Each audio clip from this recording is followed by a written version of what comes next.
Good evening, everybody. I haven't done a YouTube video in a long time, but today we're talking about tire tracking, the relationship between the tire, okay, and the front wheel. As you see as they are now, they're pretty much in line with the back, front to rear. As we go on with that, what we're going to show you the relationship between 2-inch, the 3-inch, and the 3.5-inch. First, what we're going to do is remove the tires to show you something, and this tire will come back at the end to show you. Okay, so you're going to pop these off.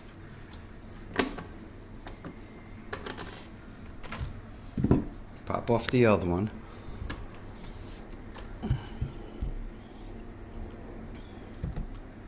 Now here's what we're talking about. When you're drag racing, okay, between where the hub is, okay, and the rubber at each side will create your track.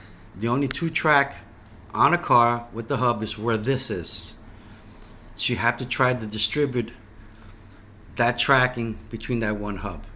Okay, this particular one in the beginning, which was a 2-inch, this is just to show you something later on. Okay, it gives you 50-50 on each side. This was 1 inch this way and 1 inch this way. So I label the tires so you could see it. And all depends on the amount of power. If you take your tires and put them too far wide, the car will have probably less amount turning it, which we're going to need more power. When you're using the primal dragsters, they're so overpowered. You can spread those tires out pretty much as wide as you want.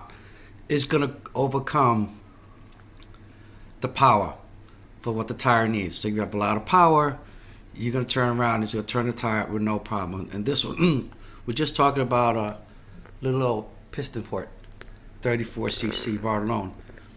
The next tire you're going to see is the one that have the 3-inch tire. This is a 3-inch tire. So it has 1 inch on this side, right? 2 inches on this side equals 3. So it's right. It's 1, 2, 3. Okay, so I'm going to place these on. I'm going to show you two different versions, okay, with the same tire. You're going to take the 1 inch, put it in the back, take the other tire, hook it up in the back over there. So you have one tire here and one tire here. Okay, if you notice the amount of space between here and here, the other side. Okay, this is a crucial point, from this point to this point, because just like in a full-size dragster, you want to have the tires pretty much tucked in.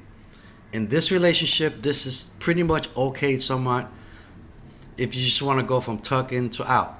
Okay, the difference is if you take the measuring tape, I'm going to put it across here.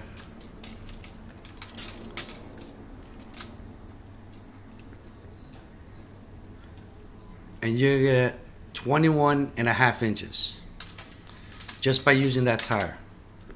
Okay, with 21.5 inches, that's okay. You know, if your car could turn it, no problem. But you have to keep in mind how much of the tire is tracking to the ground. So if you kind of eyeball this center right here, you get a reference point, this little point right here, this little line. You get rid of the tire. Okay, that's the only contact you have for whatever's here, okay, and out. That's all the force is here. So that force is probably good for me from here to here. You want to try to get a little more, so depending on what you do with the tire. Okay, so the next tire we're going to use is the 3.5 inch.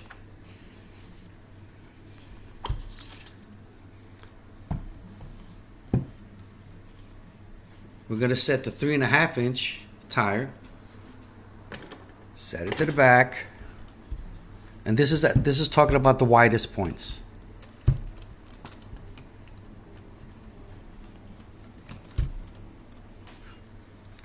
Take one tire there, and this is for the widest points. Okay, so we're going to measure them. Guys, remember the first number, okay? Now we're going to go to this 22 inches. 22 inches on the 3.5-inch tire with everything turned out. Okay, now if you take these tires, we're gonna go to the reverse order now, okay? Because we already did the 3s, the 3.5s. Okay, so if you want to get something pretty much what you want, if you look at the relationship in the back, too far out. At least too far out for me. These are just opinions. Okay, if you want to shorten that, okay, you take that tire out, okay, and you want to bring them inside. Now see what's changed in here? Now the tires are in. Your line is going to be right about here. Right about there. I'm feeling it this way. That's still pretty much 50-50, and you have a better patch. So I'm going to turn the other one around. Got my little jack here. Going to pump it up. Okay, a little more. Turn them around.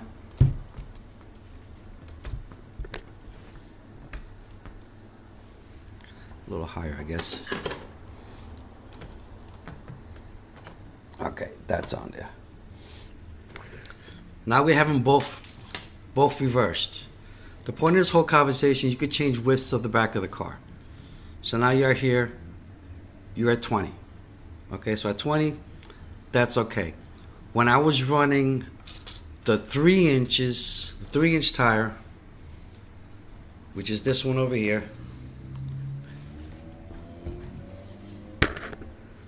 on the 3-inch tire, when you flip these around, okay, meaning that you have the 1-inch on the outside and the rest of it on the inside, this width will become 19, which is more tucked.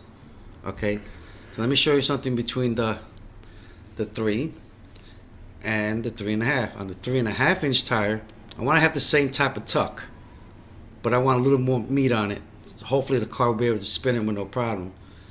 So I'm going to take this one out, which is we're pretty much going to be using it. Okay, just to show you that when you put in this one turned in, you see it's the same because the offset is the same going in. So that's not going to change because I just want to have the same amount of meat on the tire or a little more. So remove this one. And you see this has on the tire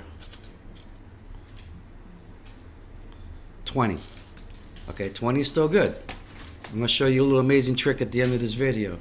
If you take these out and you're going to whiten the stance, so I'm going to reverse the other ones. Put this one here. Nope, this way.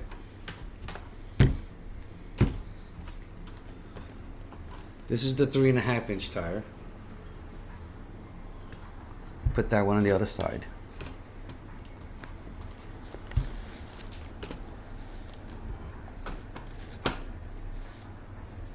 Okay. Now we have the 3-inch tire. The offset is 1.5 and 2. Still equals 3.5. Here's what happens when you put it very wide out.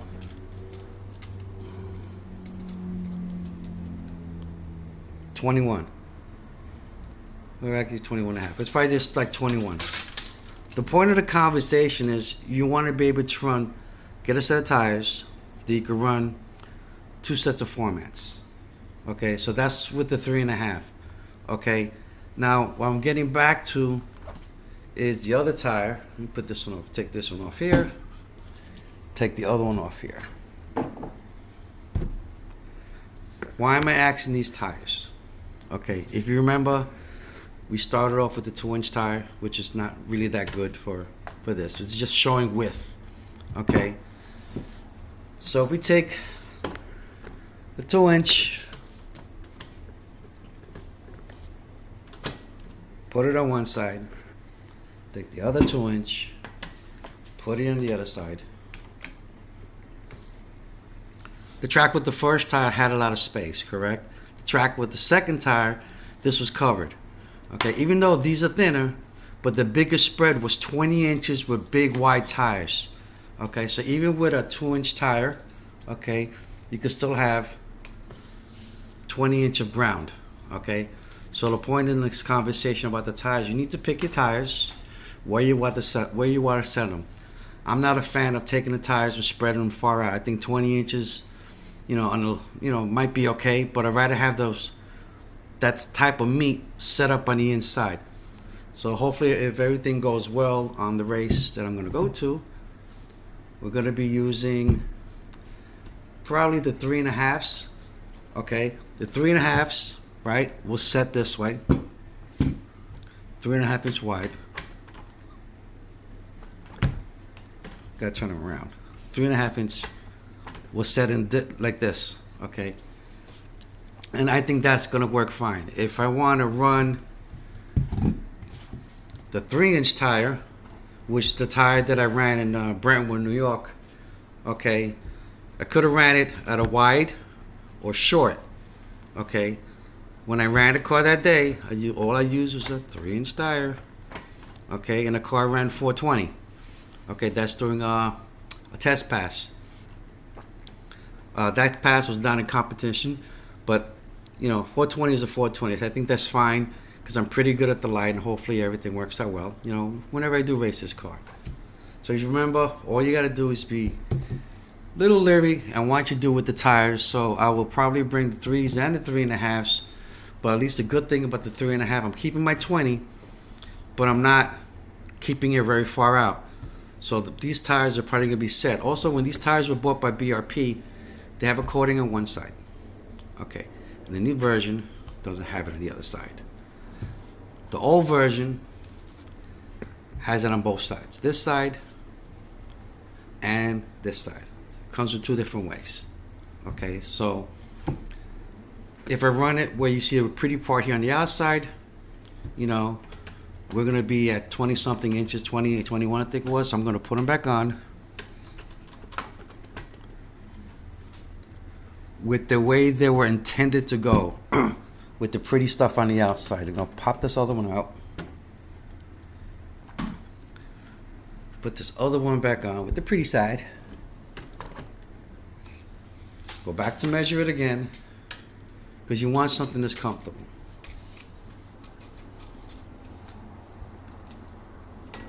Push them in. 21 inches. 21 inches is pretty much too wide for this car because it's going to have trouble turning them. And the way the car's set up, I just want to get it to go and have a little control. But I want to keep them tucked. So they're going to be turned, ugly sat out, but who cares? They're going to turn. They're going to work fine. So taking the 21-inch wide span tire, what it's meant to run as because of the design, tucking them in. Okay, because those are those offsets are for. People don't realize that's what they're for. What you're going to use them. Okay, down to 20. Okay, and they're pretty much set up exactly like I had when I ran the 3-inch tire. The only exception is you put these on, it's 19. You put these on here, have a little more meat, it's 20. Okay, so just remember that when you turn around and you're looking for tires, their offsets are for a reason. Okay, so remember, even though if you have 20, 20 and a half, whatever you want to use is good. I like running 19, 20. And remember, even when you're using the smaller tire, I know, less meat. It's just a thinner tire, depending on what you want to do. It's called the amount of patch you want to use. If I wanted to use this, which I wouldn't because it's doesn't do me justice on it, you see you're still at 20, even if you're running bigger meat or not. So even with a thin tire, you can run 20. You can run 3.5s, extra meat. Compared to this one, and you're still at 20. Okay, so just remember, guys, when you're trying to do drag racing, pick a tire, pick an offset that you could reverse so you can see what the car handles. Okay, everybody, the next part of this is wheelie bar. Okay, next part of this wheelie bar, you have to see how much the car can squat. I deliberately took this, I raised it all the way so when you touch it, it doesn't touch the floor. This is the floor right there. I have to force it down. And it actually will take weight off the front of the car. That's how stiff the car is. This is height as high as it'll go. When you're running these cars, this system has to settle. So hopefully I could catch it on camera how it settles. Let's try it. You pick up the car, you put it down. You see it just squats down. Let me get the camera close and steady. Pick up the car, they hit the tires and let go. And it's gonna settle. That's how the car is supposed to be, because you want it to be reactive. So the car's high, when the car guns, it's gonna go down, transfer weight to the back of the car.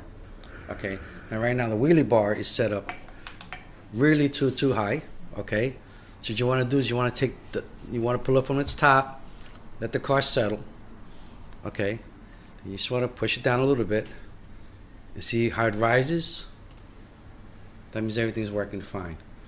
Okay, so you just want to lower this. This is the amount of space, underneath there. Is that. So you want to take this top screw here. You want to start turning it.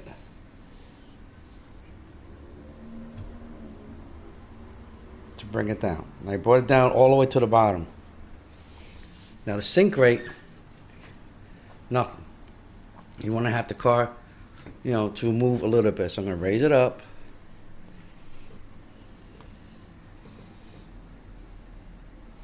Check the rate. Should go a little higher because it might gun too quick. They might just make the car veer off. You want the car actually to run until power is applied and then the car sinks naturally. So I'm going to turn this up. And this is the rate over here now. See?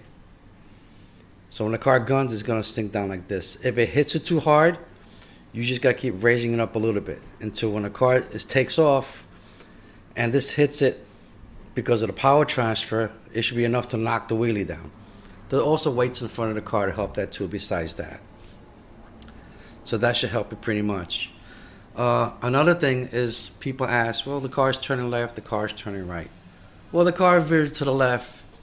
Okay, you do not go to the shock. The car turns to the left. You don't go to this shock, okay, to correct it. You have to go to the opposite shock. That's because the car twists, and that should help the tracking. So this car is pretty much set up 50-50. There's no big issues. Or sometimes, depending on the track, okay, you would have to turn them. So if the car, swerves to the right on takeoff, and it didn't touch this on the ground. You have to notice that too. If you want to check that, you have to take this, raise it all the way up, and just give it a quick gun and see which way it hooks. If it hooks to the right, you turn to left. Okay? If it hooks to the left, you go to the right shock. Okay? Because that's the way it works. But you do that with this up. Once that problem is solved, then you start raising or lowering this system over here to make sure that it's operating perfect. And pretty much in the video, pick your tires, adjust your wheelie bar, have good shocks, something's adjustable. Never do the drivetrain so it hits so the completely bottoms. You got to put a stopper in here. Okay. Also, when the car's picked up, if you look in the back, it should stay pretty much straight at the axles. Okay, I have a little bit of down. I should have turned that up a bit, but I've been running it that way. But it should be 90 degrees from the bottom. So remember, when the car's set down, it should just sit. That's what it should do. Okay? Hope you enjoyed the video. I'm setting up a little bit of the rear. Many people don't see how to set it up. This is the way I set it up. This is not the format for everybody else. Everybody is out there, professionals. They have different setups and different ways they do their cars. Every car is different. I don't care if the car has the exact same motor, every single part. Every single car will run differently. All right? Thank you. Have a good evening.